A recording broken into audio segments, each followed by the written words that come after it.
Qabdet it-triq lejn pajjiżna dik li se tkun il-P62 tal-Forzi Armati ta' Malta, opra tal-baħar li għal diversi snin intużat mill-Qawwa Navali tal-Irlanda u li wara qbil mal-Gvern Malti se tibda tintuża mill-Armata Maltija.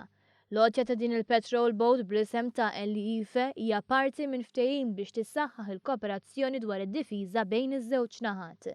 Minn Ġunju li għadda membri tal-Forzi Armati ta' Malta kienu qed jitħarġu fl-Irlanda fuq dik li ser tkun l-ikbar patrol boat tal-Armata Maltija.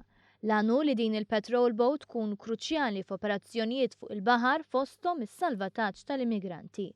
Għalkemm il-bastiment imbena fl-1979 imkejjem viċin l-Armata sostnew ma' One News li fiċ-ċirkostanzi din il-patrol boat se tkun utli ħafna. Uffiċjali tal-Armata Irlandiża qalu li issa din id-dgħajsa se tieħu ħajja ġdida fejn mhux biss isservi lil poplu Malti iżda wkoll lil dak Ewropew. Il-P62 li fi triq lejn Malta diġà qed tittajjer il-bandiera Maltija mistennija tkun f'pajjiżna fi żmien ġimgħa. Fl-aħħar xhur il-Ministeru tal-Intern spjega kif din hija biss inizjattiva waħda minn bosta li għandhom lan li jsaħħu t-tagħmir tal-Armata. Preżentament il-forza qed ħares lejn ix-xiri ta' patrol boat vessel ġdida b'investiment ta' 38 miljun euro kofinanzjati minn fondi Ewropej.